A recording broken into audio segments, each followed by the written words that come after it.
So while the Hezbollah has been armed to the teeth since 2006 by Hezbollah and by Iran, and they were armed to the teeth by them for decades before that, what has transpired is that in 2006 there was a war between Hezbollah and Israel, in which Hezbollah sent many thousands of rockets, even tens of thousands, towards Israel and into Israel, and caused massive amounts of damage in northern Israel, and even managed to reach some parts of central Israel. And the result was that the Israelis had to send in troops into Lebanon, which was, the first time that any soldiers from Israel had officially entered Lebanon since they withdrew in like 2000. And they established the blue line, as they call it, which is the UN recognized border between Lebanon and Israel. And Israel had, been in South Lebanon for a couple of decades before that, because of the whole Lebanese war thing. And then when they withdrew, they did that because they were frankly tired of being in Lebanon, and there was no more political will to stay there, because Israelis said, well, we don't want to control the people of South Lebanon, so we'd like to take our soldiers back home. So we did, and Israel did, I should say, not we. The Israelis withdrew from Lebanon and pulled their soldiers out, and they also brought with them the South Lebanese army members and officers and brought them into Israel. The South Lebanese army were an army that was allied with Israel. They were mostly Christian Lebanese soldiers and officers, and they basically found refuge in Israel. Crazily enough, some of them have gone back, but most of them have not, because they realized their life would be in danger if they did. And so Israel has been basically engaged in an on-again, off-again series of skirmishes that are quite deadly at times with the Hezbollah in Lebanon. And the fact is that Lebanon is very aggressively poised. When I say Lebanon, I mean Hezbollah is very aggressively poised to try to attack Israel. And they do have thousands of troops who are very deadly, who are in theory well trained by the Iranian Guard, and could pose a significant threat to the people living in northern Israel, and possibly even further, if the Israelis didn't manage to contain them and repel them and defeat them. And will that kind of battle happen in the coming days, weeks, or months? Only time will tell. But at the moment, it sure seems like things are getting worse on that border. We are seeing more exchanges of fire across the border. We saw yesterday, or 2 days ago, when Biden went to visit Israel during the war, and to say, he stands in Israel, alongside Israel during the war. We saw people in Lebanon and Beirut attacking the U.S. Embassy, which happens in various places around the world when there are big conflicts, right? It's a target, a scapegoat. People who live in repressive societies love to attack the symbols of societies that are more free. And so, those who are enraged in Beirut for a number of reasons, not the least of which is many of them are Palestinians, or are of Palestinian descent in that sense, right? Palestinian Arab, and many of them who are just sympathetic to the Palestinians, and who are very angry for other reasons, including they're angry at their own government for completely screwing up their economy through bad banking practices and everything else.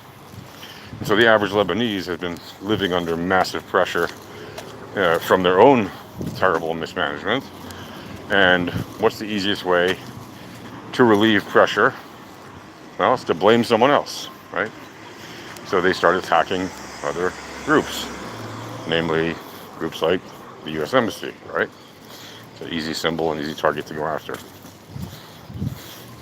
And the result is that you now have a low-level conflict rising up to be a not so low-level conflict.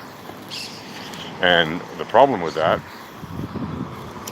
is that it can easily spread and it can get out of control for some time. Now, there's a lot of propaganda going around on both sides of the conflict, the Israeli side and the Arab side. Well, there are Israeli Arabs, but I mean the Arab side that is against Israel. And they are very much saying, you know, they're going to defeat the enemy, etc. And they've been saying this for more than 100 years. The Arabs are saying they would not allow Jews to settle in the land. Right? And then the Jews said they would, vanquish the terrorists for the last, several, like 6 decades or so since the PLO began really enacting, acts of terror as its method of its, modus operandi under the leadership of Yasser Arafat. And that low-level conflict remains in place, and unfortunately is the block that prevents real peace from happening in, the region of the world known as the Middle East. Right? That is the thing that prevents the peace, is you have this ongoing, non-ending, low-level conflict. And who is to blame, and who is at fault, and who is responsible, and who should have the higher act of morality or nobility. All that stuff are points that anybody on either side will argue to the ends of the earth to make their case, and they're always right in their head. And the problem is that is what causes the conflict to not end, because there is no clear winner allowed, because they're constantly restrained by superpowers, notably the US, but also the European Union members, the UK, Russia, China, all the countries that have some kind of an impact on what happens in the Middle East. And this leads to the unfortunate reality that we have today. Right? If there was a clear winner in the battle between the Palestinians and the Israelis, well, if the Palestinians won, there would be no Israelis, right? Because the ones who do their fighting, right? Again, not all Palestinians, but the ones who fight on behalf of them have rather extremist ideological views. And they are sworn to not only defeat the state of Israel on the battlefield, but to do horrendous things, including the literal extermination of every last man, woman, and child that happens to be, either Jewish or Israeli in any way in the land of Israel, and by the way, around the world too. So they won't be satisfied just by killing every Jew in Israel, right? Then they'll want to kill every Jew outside of Israel. And by the way, they want to kill every other Israeli who isn't also Jewish. Christian Israelis, Palestinian, or whatever, Arab, Muslim Israelis, doesn't matter. As long as they're Israeli, they want to murder them. As long as they're Jewish, they want to murder them. Doesn't matter where they are on earth. And guess what? After that, they want to murder them. They want to take care of the rest of the world too, and force everybody else to submit to their particular version of the religion, which is a very twisted ideology, or they'll kill them. That's their end goal, right? It's in their charter. They want the whole world to submit to their form of religion. So in that sense, when people compare them to ISIS, it's not wrong. Now, are they ISIS? No, they're technically a different group. But do they behave very much the same way? Yes. Does that mean they represent most Palestinians? Absolutely not. But they were elected by the Palestinian people of Gaza, right? It's, yes, you will say, well, 15 years ago, and most people living in Gaza are under 18. First of all, we've been hearing that most people are under 18 in Gaza for decades. Okay, at some point these people grow up, right? And yes, they keep having more and more people, children. But if they keep having more and more children, how come their population hasn't increased very much in the last 20, 30 years? Like more than it normally would, right? So if normal population rates and normal population growth rates happen, then arguably the people of Gaza should number already 5 million or 6 million. But they don't. They're still roughly a couple million. And they were not at a million 18 years ago when Hamas, or 15 years ago when Hamas took control. It was already a couple million. So why haven't they doubled in size in 20 years? Because that's what they would have had to do mathematically for more than 50% of their population to remain under the age of 18. So it's not true, right? Basically, there's no proper census happening there, and so it's a propaganda line to say that most people there are under the age of 18. And by the way, just because they're under the age of 18, that doesn't mean that the rest of the population, which is over 18 and has the ability to choose things in their head, even if they can't physically do anything about it on the streets, or they put themselves at great risk to do it. The other half, right, or the other 49% or whatever, are not under 18 and have the ability to stand up and say enough is enough, let's put our guns down, right? But they won't, because they're either scared or otherwise feel unable to stand up against these guys who are brutal barbarians that run their territory. Nevertheless, they have not demanded a change. And there are plenty of places around the world where people face great risk to themselves in order to change things. And because it takes courage to stand up to brutal barbarians. But people do it. They do it all the time. And for some reason, it's allowable for the Palestinians not to do it, and nobody to ever hold them to account and say, hey, hello, you guys are allowing brutal barbarians to run your show, and then you don't want to take any responsibility for it. Well, I find that to be unacceptable. And so, the question is, why is that allowed to happen? Right? Why is it okay for the people of that particular strip of land to allow the most heinous group, or one of the most heinous groups of terrorists, to run their lives without any opposition worthy of note? Well, again, it's all part of the propaganda. It's all part of the long-term strategic aim of the Palestinian ideology, which is ultimately to eliminate the Jewish people and all of Israel, including every last Israeli, whether they're Jewish, Christian, Arab, Muslim, whatever, Circassian, Gypsies, whatever, you name it, all kinds of people who live in Israel, which is a mini melting pot with hundreds of different ethnicities and people from around the world. And that is ultimately the goal of the people that stand against the state of Israel. What would happen if the Palestinians were to lay down their arms? Well, nothing. The Israelis have, yes, there are crazy Israelis who are frankly terrorists who should face prosecution, and sometimes they do, but frankly not enough times. Insane people who think that they also take their orders from God in the sense of their military marching orders. And even if they're not in the army necessarily, they do these things as citizens. They attack their neighbors.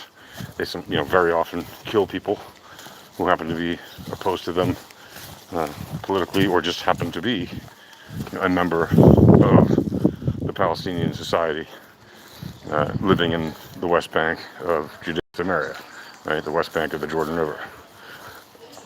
And see it all too often, and it is absolutely horrendous. And that should stop.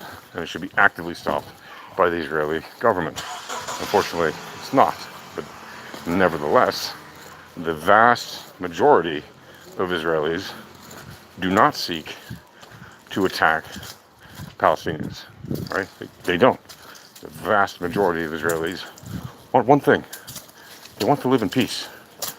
They're sick and tired of the fighting, right? They have a democracy, at least nominally, even though I personally have spoken many times about how it's not really a real democracy, right? But it has a share of problems, but it is at least some form of parliamentary democracy where people at least get to vote and change their leaders, pretty frequently. And so, while it's far from a perfect democracy, it's certainly a relatively free society, and definitely a free society compared to its immediate neighbors, namely the Palestinians and the Lebanese. And the Lebanese also have quote-unquote elections, but they also have a very far from perfect system of government. And you've got Hezbollah in their government. Hezbollah is a terrorist group, recognized internationally as such, and yet they serve in the government of Lebanon, right, with high ministerial posts and everything. So it's a quagmire, right? What is the solution? Well, again, and it's an age-old, maybe it's a cliche, but it's just the truth, right? If the Palestinians were to lay down their arms, if the Arab armies were to lay down their arms, Israel would not attack them. There'd be peace agreements that same day. If the Israelis were to lay down their arms, there would be no Israel the next day. And it's just a fact. And people who say, "Oh, that's just their propaganda line." Really? Let's see. How many times has Israel been attacked, like by nations or by terrorist groups, in the last 75 years since it was founded as a state, and in the last 120 years since the Zionist movement began? It's countless times. And then you'll say, well, the Israelis attack Palestinians as well, and Arabs as well. Okay, you can count those, and you can add them all up, and it is a bad number also, but it is far, far, far less bad and high of a number, and it is usually done by really small fringe groups, most of whom end up paying a price. Not all, and too many of them are get away with things, but a very high number of them do get punished. So the proof is in the evidence. And yes, again, I'm not justifying the killing of a single innocent civilian, whether they're Palestinian or Israeli or any other kind of nationality or identity.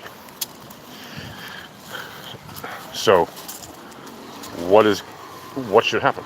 Well, should the world allow the Jewish state to die because some crazy people in Hezbollah want to destroy it, and because some crazy people in Hamas want to destroy it, and some crazy people in Iran want to destroy it? They're 2,000 miles away from Israel, and yet they seem to feel some obligation to attack the Jewish state because they're ideologically bent to hate the Jewish state. Well, I don't think that the world should allow that. Should the world expect that Israel will act with whatever it can, in whatever ways it can, to prevent that from happening? Yeah, I think the world should expect that. I think the Israeli people expect that. And despite however much I hold the current Prime Minister of Israel, Netanyahu, accountable, responsible for what's going on, because I believe he allowed this attack to happen, because he knew that it would trigger a war that would be a great diversion from his corruption charges and all the other things that he faced opposition to. But regardless of whether I'm right or wrong about that, he is the guy in charge. But nevertheless, the people of Israel are in a state of war, regardless. So they have to defend themselves. And there's one thing that Israel has, which is not spoken about, but it is very real, and it can use it to defend itself. And that is tactical nuclear warheads. And you'll say to me, what are you, crazy? No, I'm not. I don't think Israel will have to use them. I think that's why it's called nuclear deterrence. And I think that the people who are opposing Israel realize that. And ultimately, they know that even if they manage to do a lot of damage to Israel, there's only so far that they're going to go, because they know that in the end, if push comes to shove, then what the people of Israel have as a last resort is the absolute obliteration of the nations who are threatening its existence. And I don't think that that is too far of a stretch of the imagination. And I think it's very reasonable to expect that a nation whose existence is under actual threat would not hesitate to remind people that they have that ability, and that if push comes to shove, they're going to do what they have to do to protect themselves and their people, including the use of tactical nuclear war. Now, Israel has long said they will never be the first to introduce nuclear weapons into the Middle East. That's the official policy. But you can bet that if their actual existence is under threat, that all bets are off, all cards are on the table, and there is nothing that would stop Israel from doing that. Do I think they should?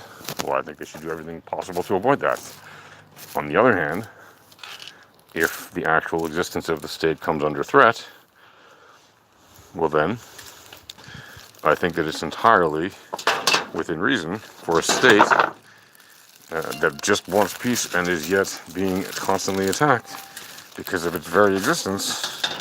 I think it's entirely probable to expect that such a state would do whatever it has to do to protect itself and its people, including the use of actual nuclear weapons.